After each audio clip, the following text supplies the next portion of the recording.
Assalamualaikum warahmatullahi wabarakatuh. A'udzu billahi minasyaitonir rajim. Bismillahirrahmanirrahim. Alhamdulillahi rabbil alamin. Assalatu wassalamu ala Rasulillah wa ala alihi wa sahbihi ajma'in. Rabbi shrah li sadri wa yassir li amri wahlul 'uqdatam min lisani yafqahu qawli. Allahumma la sahla illa ma ja'altahu sahla wa anta taj'alul hazana idza syi'ta sahla. Allahumma yassir wa la tu'assir. Alhamdulillah, bersyukur kepada Allah Subhanahu wa taala dengan limpah kurnia Allah. Pada pagi ini dapat saya bersama dengan tuan-tuan dan puan-puan untuk berkongsi satu dua ayat Al-Quran untuk dikupas dan diperhatikan. Mudah-mudahan tadabbur yang dilakukan ini memberi manfaat kepada kita dalam mengambil intipati Al-Quran dan mempelajari petunjuk Allah Subhanahu wa taala. Pada hari ini insya-Allah saya akan mengupas ayat dari surah Al-Baqarah, sambungan daripada ceramah saya yang lama dulu, iaitu ayat apa kat sini, kita berhenti lebih kurang pada ayat 74 ya, 74 dalam surah Al-Baqarah, iaitu a'udzubillahi minasyaitonirrajim. Allah Subhanahu wa taala berfirman, afatatma'una an yu'minu lakum wa qad kana fariqum minhum yasma'una kalam Allah thumma yuharrifunahu min ba'di ma aqalu wa hum ya'lamun. Apakah kamu terlalu ingin mereka beriman kepada kamu? Wa qad kana fariqum minhum, sedangkan sebahagian ataupun satu kumpulan dari kalangan mereka itu telah mendengar kalam Allah, tetapi mereka menyelewengkannya selepas mereka faham. Apa yang dimaksudkan di sini ialah ayat ini sebenarnya dari sudut penurunan ayat ini, dia diturunkan di Madinah. Seperti mana yang kita tahu, surah Al-Baqarah ni kesemuanya diturunkan di Madinah. Di Madinah ada satu keadaan yang berbeza dengan keadaan Rasulullah sallallahu alaihi wasallam semasa berada di Mekah, iaitu di Madinah ni adanya kaum Yahudi satu, dan kaum Yahudi ni bila mereka gagal untuk mengambil tampuk kuasa di Madinah sebab kedatangan Nabi Muhammad sallallahu alaihi wasallam secara tiba-tiba, jadi mereka mengambil langkah untuk menentang Nabi secara senyap-senyap, iaitu sebahagian daripada orang-orang Yahudi telah bertindak mengaku masuk Islam, tetapi mereka sebenarnya menyimpan dendam dan kebencian itu dalam diri mereka. Lalu Nabi SAW dia nak kedua-dua kumpulan orang Yahudi ni supaya beriman betul-betul, sama ada orang munafik ataupun orang Yahudi yang masih belum mengaku Islam lah, yang mengisytiharkan mereka tetap dalam agama mereka. Rasulullah SAW mengambil semua peluang yang ada untuk dia mengajak orang-orang Yahudi ni beriman kepada Allah. Lalu Tuhan pun kata, afatatma'una an yu'minu lakum, apakah kamu terlalu tamak? Tatma' di sini tamak, tapi tamak dalam bahasa Melayu ni macam ada kesamaan juga, tapi tamak kita ni macam negatif saja. Tapi di sini afatatma'una an yu'minu lakum, apakah kamu terlalu ingin mereka itu beriman? Maknanya di sini ayat ni dia kontrol keinginan emosi Nabi sallallahu alaihi wasallam. Sebab emosi ni kalau tak kontrol bahaya kan? Bukannya Tuhan marah Nabi nak orang Yahudi beriman, tetapi kalau keterlaluan, fala'allaka bakhi'un nafsaka kan?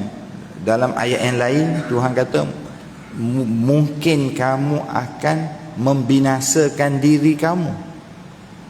Sebab apa? Illam yu'minu bihadzal hadisi asafa. Kalau kamu dapati mereka itu tidak beriman dengan kamu, kamu berada dalam keadaan asaf, dalam kekesalan, dalam kesedihan. Tuhan kata kamu akan membinasakan diri kamu. Terlalu sedih boleh membuatkan seorang tu jadi kemurungan, jadi sakit dan sebagainya. Jadi Tuhan menegur Nabi Muhammad sallallahu alaihi wasallam di sini supaya jangan terlalu excited untuk orang Yahudi itu beriman. Lalu diberikan alasan yang seterusnya memberitahu dan mengajar kepada kita sifat buruk yang menghalang seseorang itu dari beriman. Apa dia?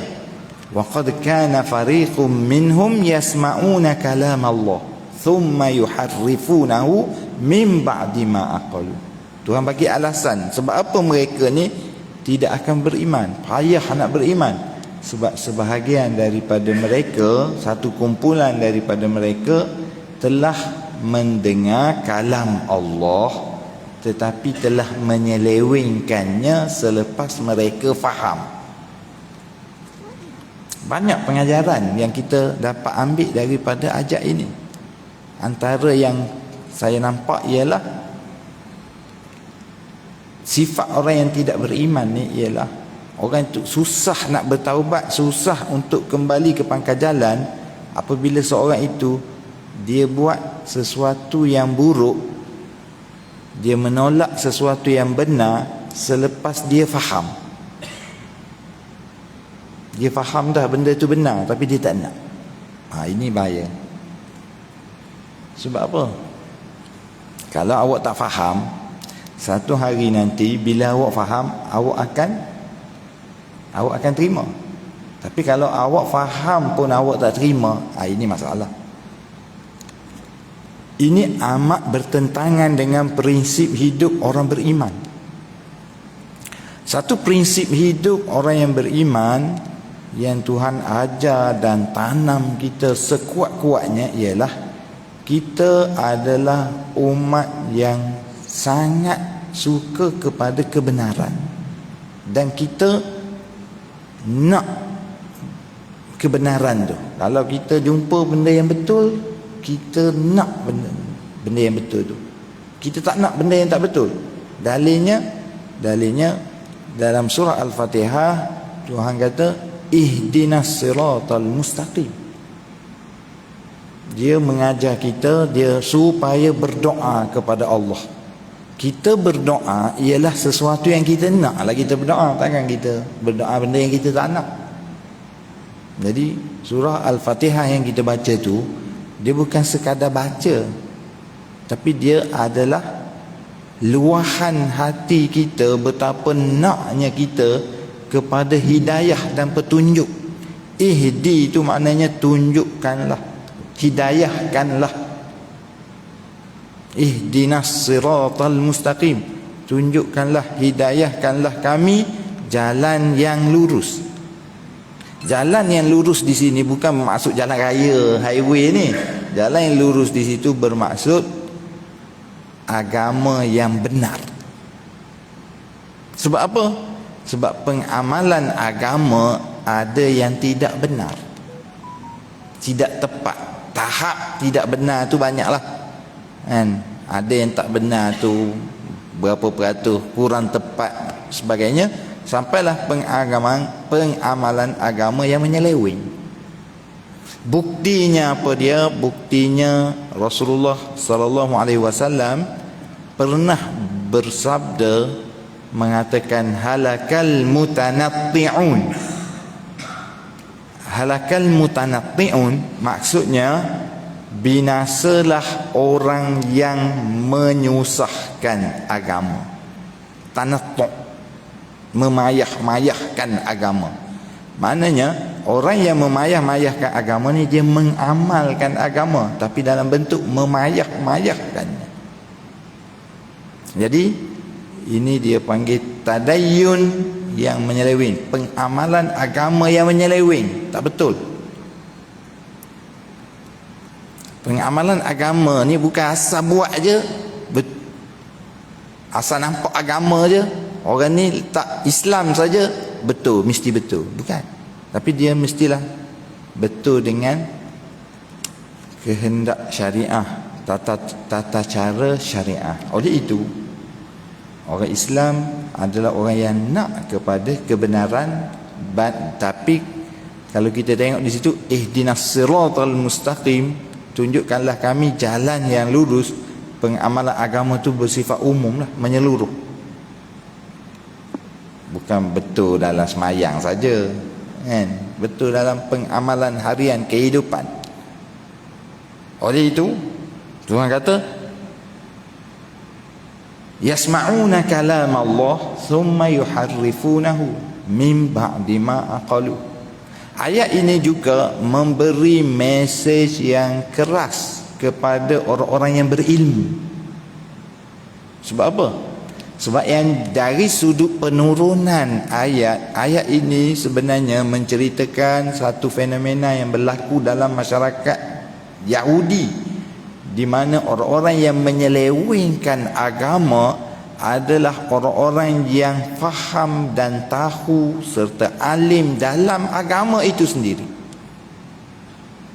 Dia menyeleweng, yuharrifunahu, dan mereka telah melakukan seburuk-buruk kejahatan dengan menyelewengkan kalam Allah, menyelewengkan firman Allah, menyelewengkan wahyu dari Allah Subhanahu wa taala.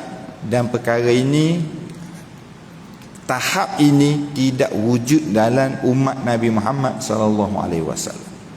Alhamdulillah. Yang tahap ni lah, iaitu menyelewengkan Al-Quran lah. Kalau umat Nabi Muhammad sallallahu alaihi wasallam, umat Nabi Muhammad ni tak ada yang menyelewengkan kalam Allah dari sudut teks, tak ada. Kerana apa? Kerana Al-Quran adalah kitab yang telah dijamin oleh Allah Subhanahu wa taala untuk dipelihara. Tuhan telah berfirman, inna nahnu nazzalna dzikra wa inna lahu lahafizun.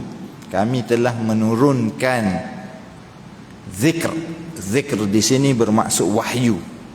Kami telah menurunkan wahyu, iaitu Al-Quran, dan kami akan menjaga wahyu kami. Kami akan memelihara dia. Salah satu bentuk pemeliharaan ialah dipelihara daripada diselewengkan teks dia. Untuk itu alhamdulillah umat Islam ni boleh lega lah, kerana Allah Subhanahu wa taala telah menjamin kitab suci Al-Quran ni dari sudut teks dia tidak diselewengkan. Tetapi pengamalan agama yang menyeleweng boleh berlaku dengan menyelewengkan pentafsiran Al-Quran, dan ini berlaku dalam masyarakat umat Islam dari zaman berzaman. Dia berlaku. Kalau tidak, masakan daripada zaman sahabat lagi timbulnya kumpulan-kumpulan seperti kumpulan Khawarij. Kumpulan Khawarij telah menyelewengkan beberapa ayat Al-Quran yang berkaitan dengan keimanan kepada Allah Subhanahu wa taala. Contohnya, bila Sayyidina Ali mengadakan majlis tahkim dengan Muawiyah, dia berdamai dengan Muawiyah, dia mengadakan majlis tahkim. Orang Khawarij menggunakan ayat inil hukmu illa lillah, tidak ada hukum kecuali milik Allah, hukum ni milik Allah. Jadi dia kata Ali ni telah kafir. Sebab apa? Sebab dia telah berhukum dengan manusia. Sebab dia hantar wakil untuk buat perjanjian tu, dia hukum membuat hukum. Jadi ini adalah pentafsiran yang salah. Sehingga Ali menghantar Ibnu Abbas untuk berdebat dengan kumpulan Khawarij ni. Dan sebahagian orang Khawarij mengikut satu riwayat mengatakan lebih kurang 2,000 orang Khawarij telah insaf selepas mendengar perdebatan Ibnu Abbas dengan kumpulan, sebab dia mentafsirkan Al-Quran dengan cara yang salah, sehingga mereka mengkafirkan sahabat dan Sayyidina Ali. Jadi boleh wujud dalam masyarakat Islam penyelewengan terhadap pentafsiran. Jadi kena berhati-hatilah. Guna ayat Al-Quran tak tentu hala. Guna ayat Al-Quran untuk kepentingan diri ataupun kumpulan. Guna ayat Al-Quran untuk memuaskan hati, hentam orang, memasukkan makna yang tak tepat seperti mana yang dikehendaki oleh Al-Quran. Ini boleh berlaku. Jangan kita ni asal orang guna ayat Quran je, wah, kagum terus. Kita kena reserve sikit. Mungkin tafsiran tu boleh dipersoalkan. Kita kena reserve. Sebab apa? Sebab ini telah berlaku di sepanjang zaman. Kumpulan batini yang mentafsirkan ayat Al-Quran ikut sedap dia saja, menggunakan ayat Al-Quran. Jadi sebab itu Ibnu Abbas sendiri bila dia bertemu dengan kumpulan Khawarij ini, dia tidak menggunakan ayat Al-Quran dalam berdebat. Dia tidak berhujah menggunakan ayat Al-Quran. Bila orang tanya sebab apa, sebab dia kata Al-Quran ni ada makna yang banyak.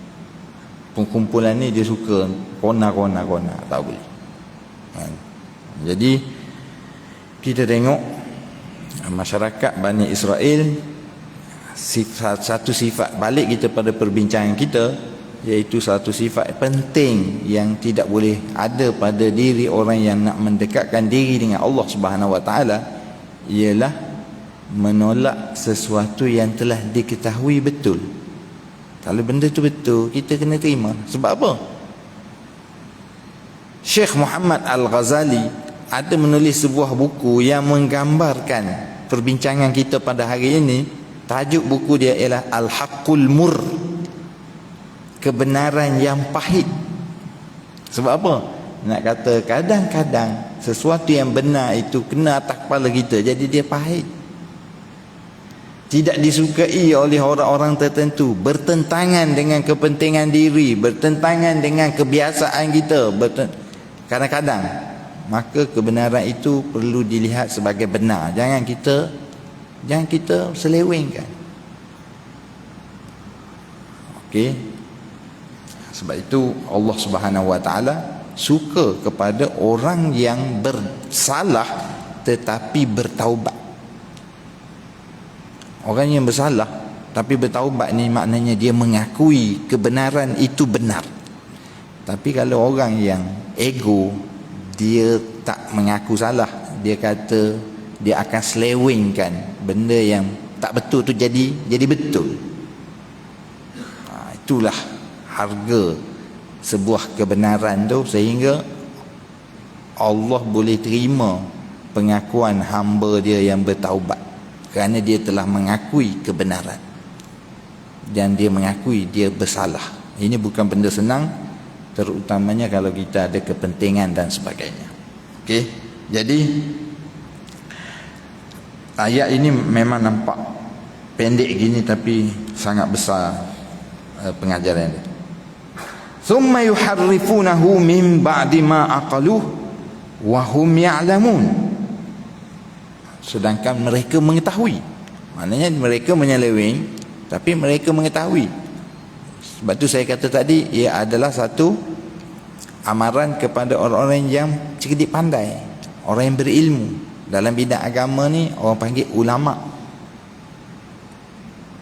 Kan? Sebab apa? Orang yang tahu, dan sedangkan mereka tahu.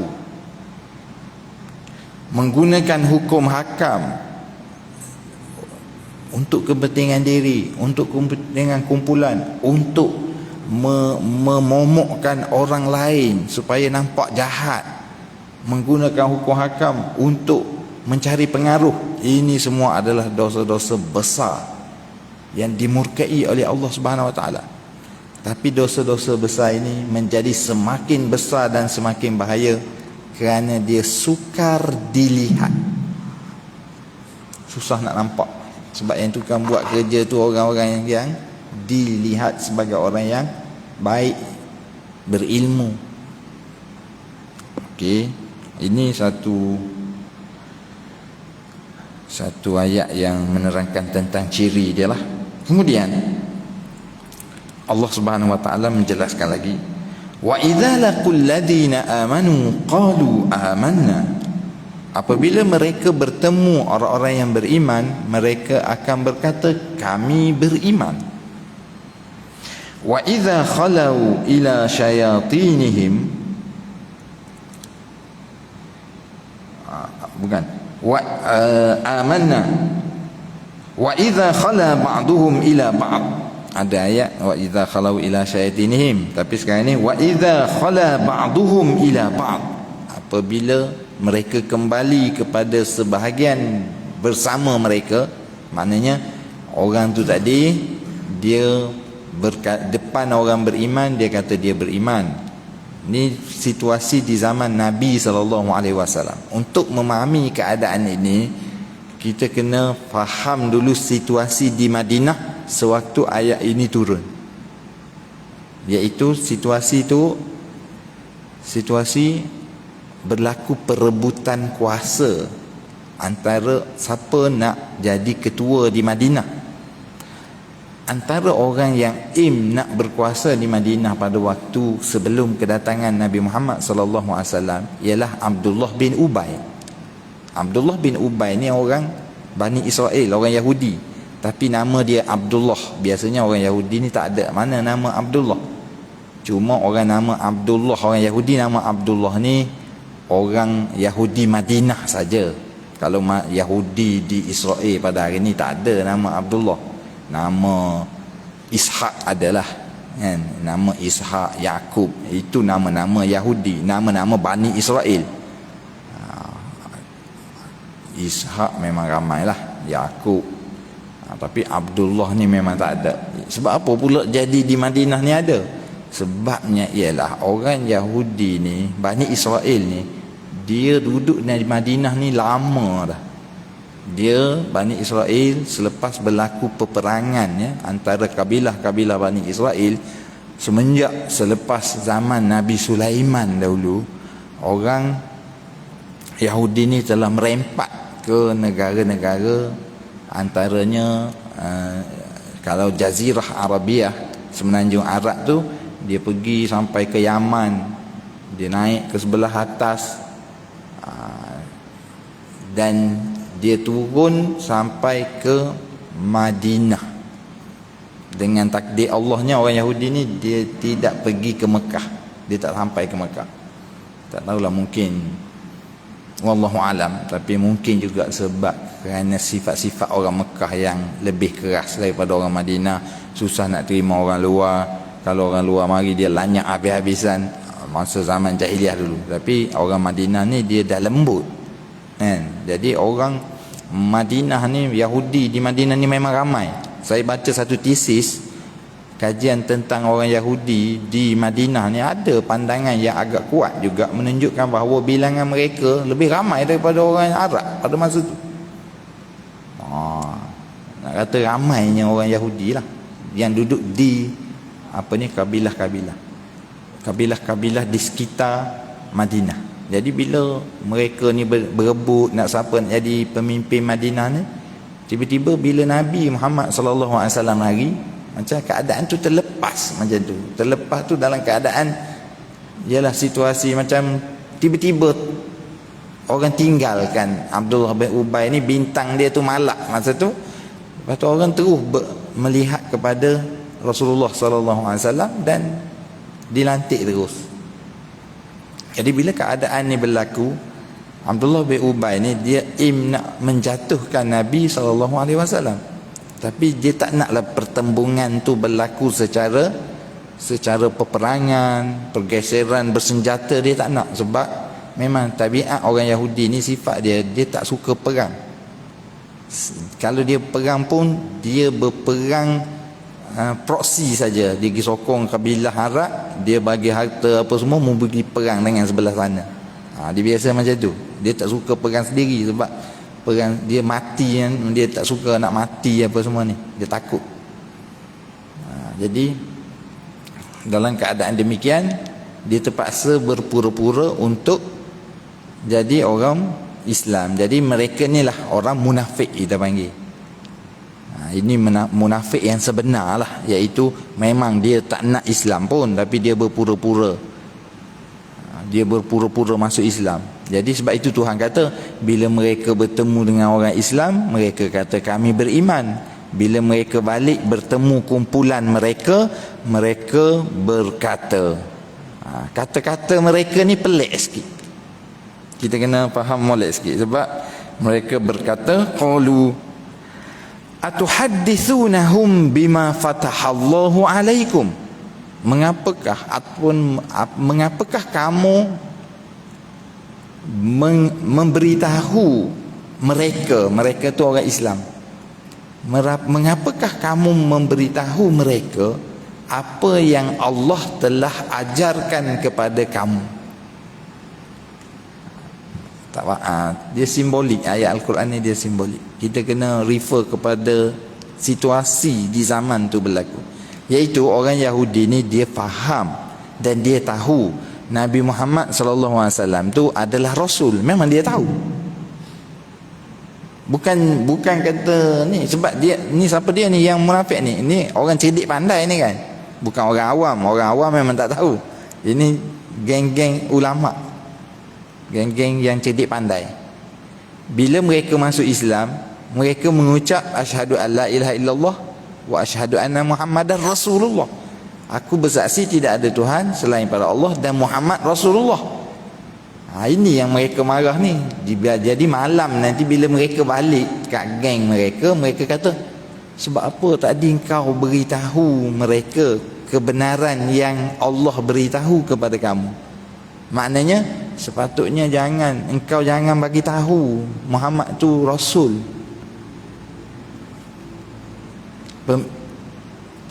Pemikiran ni kita kurang faham, sebab kita alhamdulillah lah tak sampailah ke tahap ni. Kan? Ni untuk Yahudi saja kot. Sebab apa? Tak habis lagi cerita ni. Dia kata, apa engkau beritahu orang Arab tu, orang Islam tu, Muhammad ni Rasul? Tapi dia tak kata memberitahu Rasul. Bima fatahallahu alaikum. Apa yang Allah telah ajarkan kepada kamu. Maknanya maklumat tu memang mereka tahu betul. Maknanya maklumat yang sahih pada pandangan mereka, iaitu Nabi Muhammad SAW adalah Rasul betul. Tapi jangan kau sebutlah depan orang Arab tu, depan orang Islam. Sebab apa kamu pergi tahu kepada mereka? Liuhajukum bihi inda rabbikum. Ini sebab dia. Sebab apa?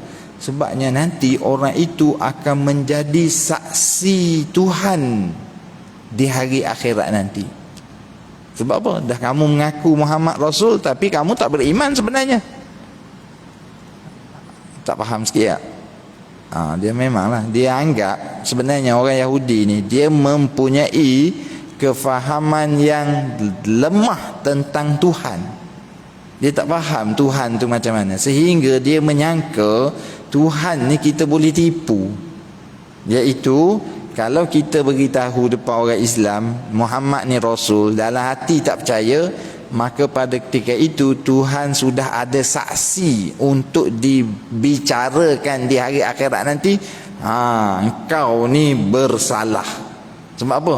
Sebab engkau depan orang Islam kau kata Muhammad ni betul, tapi engkau tak beriman. Disebabkan kata depan orang tu menyebabkan Tuhan boleh tangkap dia lah. Lepas tu takkanlah ini nak kata kefahaman yang lemah tentang sifat Tuhan. Dia tak kenal Tuhan tu. Tuhan Allah pada keimanan mereka tu lemah. Tuhan tu tidak mengetahui semua perkara. Tuhan boleh ditipu. Tuhan ni kita kona pun tak apa. Alhamdulillah di kalangan orang Islam tak ada yang berpandangan demikian. Kalau tidak, tak jadi orang Islam lah. Tetapi tempias tu ada. Tempias dia macam mana? Iaitu orang yang suka kona tadi ni, seolah-olah dia tidak mengetahui bahawa Allah Maha mengetahui perbuatan dia, sehingga benda yang dia nak buat, dia pergi kata halal. Apakah dengan awak kata halal tu Allah akan tersalah hukum di hari akhirat nanti? Tuhan tak akan tersalah. Kamu yang tertipu dengan perbuatan kamu. Dari sudut akidah, kita tak percayalah Tuhan ni boleh kena tipu. Tapi dari sudut perbuatan, boleh berlaku orang Islam ni. Bila situasi tadilah, balik kepada situasi orang yang kona tadi tu. Dia nak marah, dia nak suruh orang marah kepada seorang orang, dia pergi hukum orang tu dengan berbagai-bagai tomahan. Hukum Allah, halal, haram, kafir, fasik, macam-macam lah dia hukum. Padahal kawan tu tak sampai ke peringkat tu pun. Apakah kamu boleh memperdayakan Allah Subhanahu Wa Taala? Tak boleh. Dari sudut akidah, orang Islam dia memang kata tak boleh, tetapi dia terpengaruh dengan nafsu tadi tu. Sebab itu masih Islam lagi lah, tapi dengan dosa yang sangat besar. Kesalahan tu salah besar. Sebab itu kita kalau ada orang suka hukum orang, hak ni fasik, hak ni kafir, hak ni, jangan, relax. Sebab apa? Dia kafirkan orang Islam.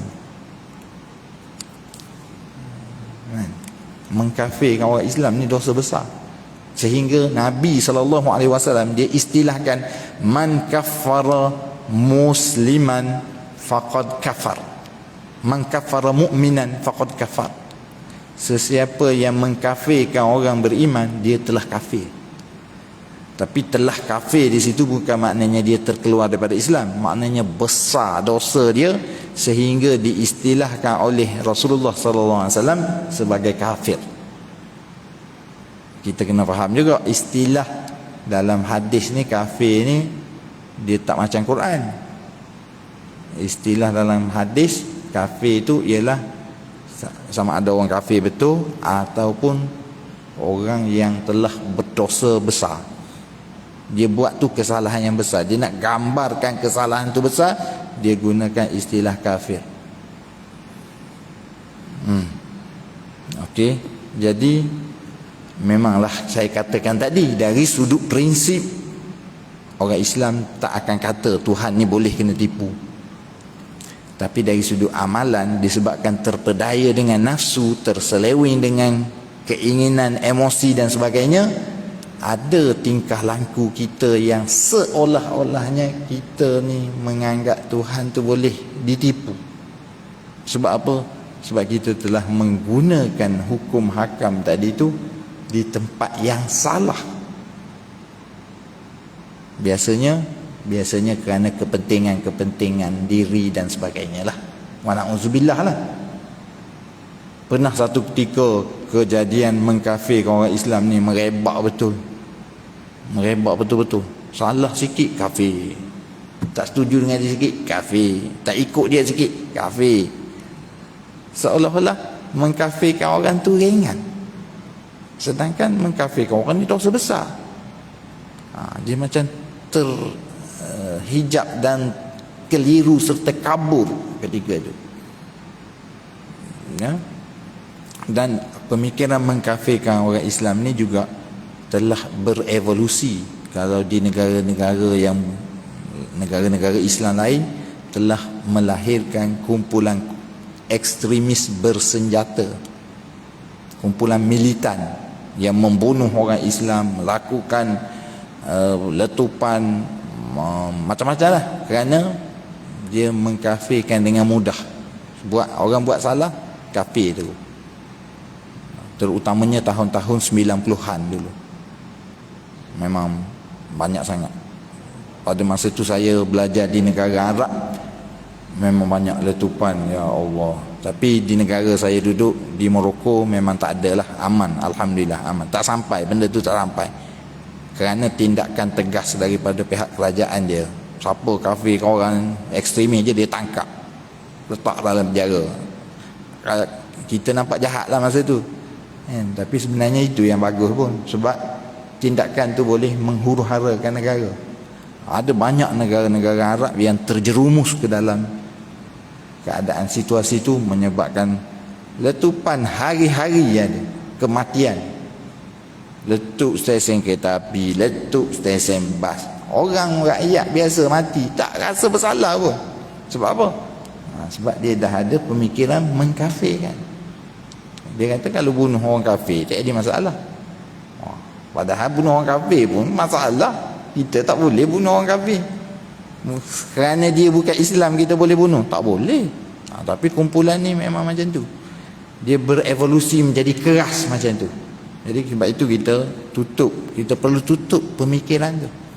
Kita perlu menolak pemikiran takfiri. Okey.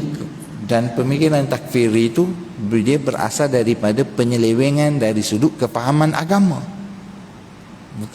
Bukannya mari daripada pemahaman lain, dia mari daripada kefahaman agama yang salah, yang tidak tepat. Okey, kemudian mereka berkata, atuhaddithunahum bima fatahallahu alaikum liuhajjukum bihi 'inda rabbikum afala taqilun. Kata-kata afala taqilun tadi di akhir tadi tu maksudnya, apakah kamu tidak berfikir? Perkataan apakah kamu tidak berfikir ini boleh ditafsirkan dengan dua maksud. Seperti yang kita tahu, Al-Quran ni dia maksud dia boleh macam ni, boleh macam ni. Dia boleh dimaksudkan dengan kata-kata tu kata-kata orang Yahudi tu lagi kepada kawan dia, iaitu apa kamu beritahu orang Islam kebenaran yang Allah beritahu kepada kamu, nanti Allah boleh azab kamu di hari akhirat nanti. Mu tak fikir ke? Macam tu lebih kurang. Dan kata-kata afala taqilun di akhir itu juga boleh ditafsirkan sebagai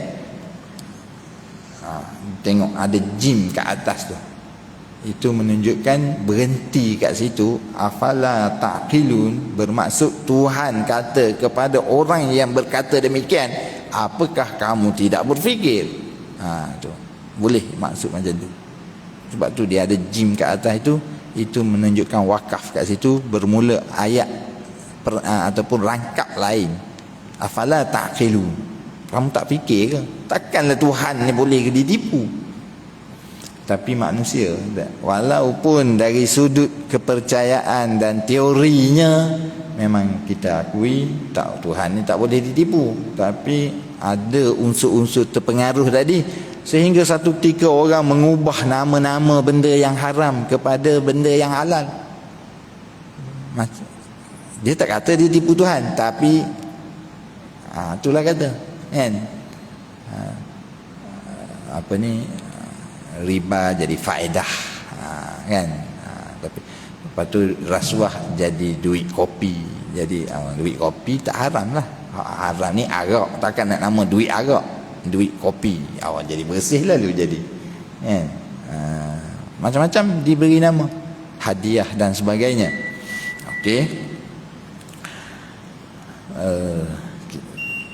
Saya ambil satu ayat lagi lah, sebab ayat ni dia melengkapkan perbincangan tadi, iaitu Tuhan kata, awala ya'lamuna anna Allah ya'lamu ma yusirruna wa ma yu'linun. Ayat ini merupakan penawar bagi kita yang ada sifat nak menyeleweng, sifat nak kona-kona ni. Setiap orang daripada kita ada sifat ni. Bila kena benda tu pada kita, kita mula nak kona lah. Kita, kalau ada sifat tu pada kita, ketika mana kita berdepan dengan situasi tersebut, ubat dia ialah ayat ini. Ayat ubat ni bukan baca ulang saja, kita faham ayat ini. Apa dia? Awala ya'lamuna anna Allah ya'lamu ma yusirruna wa ma yu'linun. Tidakkah mereka mengetahui bahawa Allah mengetahui apa yang mereka sembunyikan dan apa yang mereka jelaskan? Maknanya kita kena kuatkan dalam diri kita, Allah Maha melihat dan Maha mengetahui. Ketika kita berdepan dengan nafsu macam ni, kita kena ingat satu benda, Allah Maha mengetahui, kita tak boleh tipu dia. Jadi kita kena benar je lah. Kita kena mengaku je. Kalau salah, salah. Tapi nak mengaku salah ni kalau seorang-seorang tak apa, tak masalahnya. Kalau benda yang melibatkan masyarakat, depan orang dan sebagainya, memang susah lah. Bertambah susah kalau kita ni orang terkenal. Bertambah susah lagi kalau kita ada pangkat, ada kepentingan. Pengakuan tu menyebabkan kita kehilangan. Oh, memang susah. Saya tak kata kat orang lain, saya sendiri pun wa na'udzubillah, minta jauhlah Allah Subhanahu Wa Taala uji dengan perkara-perkara besar yang tidak mampu kita tanggung, yang tak mampu kita buat. Tapi ia adalah satu ujian yang berat. Tapi ujian yang berat tu pun terpaksalah diakui dan diterima hakikatnya. Kerana hari akhirat nanti lagi berat. Jadi salah satu penawar penting dalam memelihara diri kita diberitahu oleh Al-Quran, iaitu menjelmakan sifat Allah yang Maha mengetahui perkara yang tersembunyi ataupun perkara yang jelas. Di sini dalam ayat ini, seni dia Allah menyebut yang tersembunyi dahulu di depan. Awala ya'lamuna anna Allah ya'lamu ma yusirruna wa ma yu'linun. Tidakkah mereka mengetahui bahawa Allah mengetahui apa yang mereka sembunyikan? Sebab dia highlight sembunyi. Sebab yang sembunyi ni biasanya yang menimbulkan kekeliruan. Jadi saya rasa setakat itu saja perkongsian yang dapat saya sampaikan pada pagi ini. Mudah-mudahan jadi satu perkongsian yang baik. Tuan-tuan boleh merujuk kembali kepada ayat 74 dalam surah Al-Baqarah. Dan sebenarnya apa yang saya kupas ni telah pun saya tulis dalam siri Tadabbur Wahyu. Sama ada dirujuk dalam laman web saya drrosli.com, tapi kena cari sikit lah sebab dia dah banyak dah. Ataupun dalam Telegram Tadabbur Wahyu, tapi kena scroll, memang banyak lah. Sebab sekarang ni saya telah menulis pada juzuk yang ke-7. Dah jauh dah. Ni masih juzuk yang pertama. Cuma beberapa bulan ni saya berhenti sebab ada masalah kesihatan sikit. Jadi tapi alhamdulillah dah dapat diatasi. InsyaAllah dalam masa terdekat saya akan sambung siri Tadabbur Wahyu tu, insyaAllah. Jadi siapa-siapa yang mengikuti insyaAllah akan dapat mengikutinya dalam masa terdekat, insyaAllah. Saya sudahi dengan wabillahi taufiq wal hidayah. Wassalamualaikum warahmatullahi wabarakatuh.